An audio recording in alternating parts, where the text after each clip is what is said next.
Hey what's up guys so welcome back to my YouTube channel guys. അപ്പോൾ നമ്മുടെ പുതിയ വീട്ടിലേക്ക് എല്ലാവർക്കും സ്വാഗതം. ഞങ്ങളിപ്പോൾ താജ്മഹലിൽ നിന്ന് ഇറങ്ങി നേരെ ഫത്തേപൂർ സിക്കറിലേക്ക് പോകുന്ന വഴിക്ക് നല്ല മഴ. കാരണം ഞങ്ങൾ ആ പോകുന്ന സമയത്ത് ഡൽഹിയിലൊരു ഫ്ലാഷ് ഫ്ലഡ് ഉണ്ടായിരുന്നു.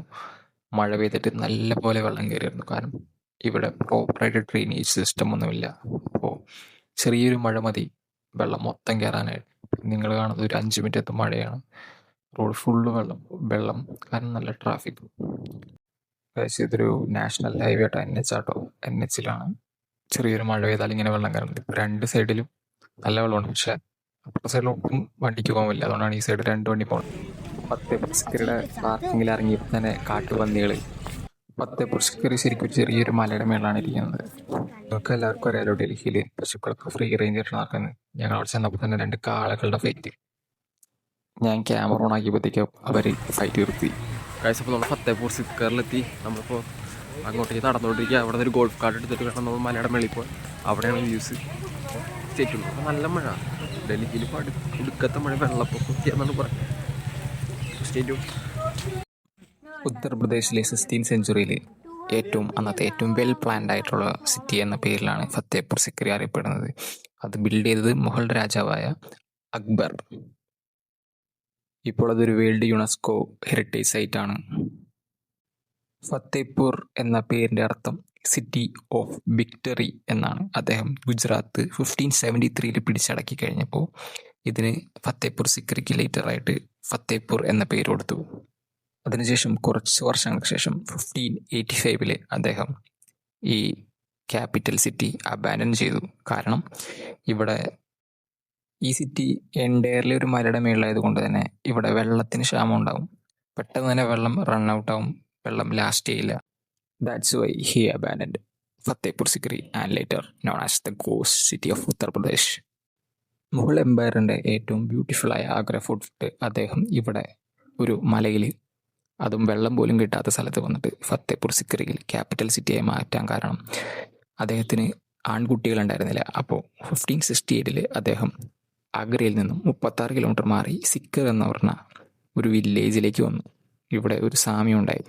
ആ സ്വാമി ഒരു പ്രഡിക്ഷൻ കൊടുക്കുകയും ഒരു വർഷത്തിനുള്ളിൽ ഒരു ആൺകുട്ടി ഉണ്ടാകുമെന്ന പ്രഡിക്ഷൻ കൊടുക്കുകയും 1569 അക്ബറിന് ഒരു മകൻ ജനിക്കുകയും ചെയ്തു.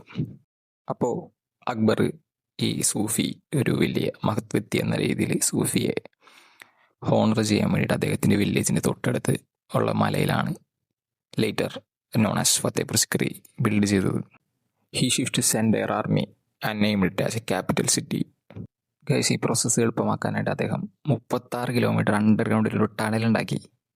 എന്നിട്ടാണ് ആഗ്ര ഫോർട്ടിലേക്ക് എത്തുന്ന ടണൽ. അതാണ് ഈ ടണൽ. ഇത് കണ്ടോ, ഈ ടണൽ 36 കിലോമീറ്റർ ആഗ്ര ഫോർട്ടിൽ ചെന്ന് കയറാം. എന്താണല്ലേ? എന്നിട്ട് അവിടെ നിന്ന് എല്ലാ സാധനങ്ങളും ഷിഫ്റ്റ് ചെയ്തു. ഇപ്പോൾ ആ ടണൽ ബ്ലോക്കായി കിടക്കുകയാണ്. വെള്ളം കയറി ഫ്ലഡൊക്കെ ആയി കിടക്കുകയാണ്. അതുകൊണ്ട് ആ ടണൽ ഉപയോഗിക്കാൻ പറ്റില്ല.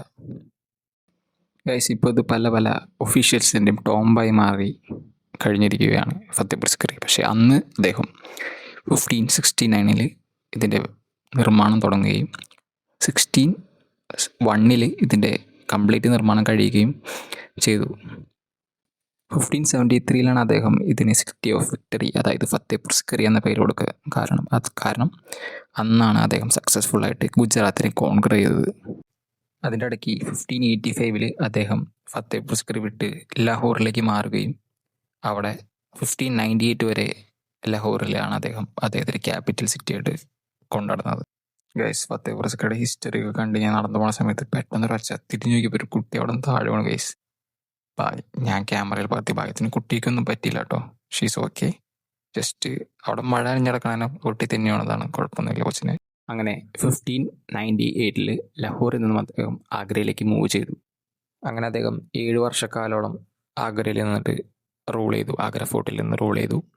അതിനുശേഷം ഒക്ടോബർ 27, 1605 ആ വർഷം തന്നെ 63 വയസ്സിൽ അദ്ദേഹം മരണപ്പെട്ടു. മരണകാരണം ആൾക്കൊരു ഇൻറ്റേർണൽ ഇഞ്ചുറി ഉണ്ടായിരുന്നു. ഇൻറ്റേർണൽ ബ്ലീഡിങ് സിവിയർ ആയതുകൊണ്ട് അന്നത്തെ കാലത്തെ ടെക്നോളജി വെച്ചിട്ട് ട്രീറ്റ് ചെയ്യാൻ പറ്റിയില്ല. അങ്ങനെ അദ്ദേഹം മരിച്ചു. അതിനുശേഷം ഇമ്പീരിയൽ ടൈറ്റിൽ അങ്ങനെ മൂത്ത മകനായ പ്രിൻസ് സലീം എംപററായി മാറി. Later known as emperor Jahangir. Guys, ഈ വാച്ച് ടവർ പോലെ ഇരിക്കുന്ന സാധനമാണ്. ഇവിടെയാണ് രാജാവും റാണിയും പിന്നെ ഹയർ ഒഫീഷ്യൽസൊക്കെ വരിക. ജനങ്ങൾക്കൊക്കെ ആവശ്യം വരുമ്പോൾ അവർ ഈ മേളിൽ കാണുന്ന സ്റ്റേജിൽ വരും. ഇവിടെ നിന്ന് രാജാവിൻ്റെ അടുത്ത് ഡയറക്റ്റായിട്ട് സംസാരിക്കാം.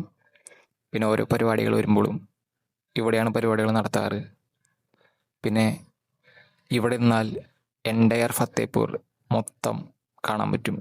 ഇതിനൊരു 360 ഡിഗ്രി വ്യൂ ഉണ്ട്. ശരിക്കും പറഞ്ഞാൽ അതൊരു സ്റ്റേജ് പോലെയാണ്, താഴത്തേക്ക് ഫുൾ സ്റ്റെപ്പ്. ഗൈസ്, ഇത് കാര്യം പറഞ്ഞാൽ ഫത്തേപൂർ സിക്രി വെൽ മെയിൻറ്റെയിൻഡ് ആണ്, വെൽ സെക്യൂർഡ് ആണ്. പക്ഷേ ഇതിൻ്റെ അകത്ത് ഒരു റാക്കറ്റ് പോലെ നിറച്ചും പിള്ളേർ ഇങ്ങനെ നമ്മളെ പെഗ് ചെയ്തിട്ട് കുറേ പിള്ളേർ വരും. നമുക്ക് മനസ്സമാധാനമായിട്ട് ഇത് കാണാനേ പറ്റില്ല. കാര്യം ശരിയാണ്, അവരുടെ ഒരു ഇതിൽ വരുന്നതാണ്, അവരുടെ ഒരു വൈറ്റിപ്പഴപ്പിന് വേണ്ടി വരുന്നതാണ്. പക്ഷേ നമുക്കത് ടൂറിസ്റ്റ് സ്പോട്ടിൽ പോകുമ്പോൾ ഒരു ഓക്വേർഡ് ഫീലാണ് ഇവിടെ മൊത്തം. അതായത് അത് നിങ്ങൾ വന്നാൽ ഒരു അനുഭവിച്ചാൽ മാത്രം മനസ്സിലാവുള്ളൂ. നമുക്കങ്ങനെ ഫ്രീ ആയിട്ട് ഇതിൻ്റെ ഉള്ളിൽ നടക്കാൻ പറ്റില്ല. പിള്ളേർ വന്ന് നമ്മളിങ്ങനെ പൊതിഞ്ഞുകൂടും. വിയേർഡ്. പക്ഷേ ഫത്തേപൂർ സിക്രി അടിപൊളിയാണ്. അവിടുത്തെ ഹിസ്റ്ററി നല്ല ഹിസ്റ്ററിയാണ്.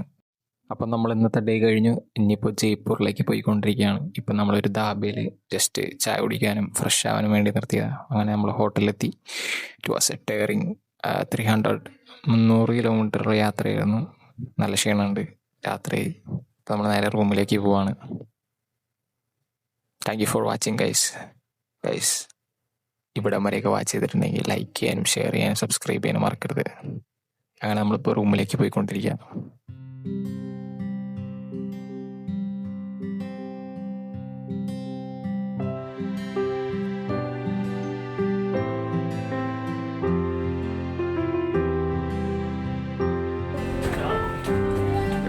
ജയ്പൂരിലെത്തി. റൂം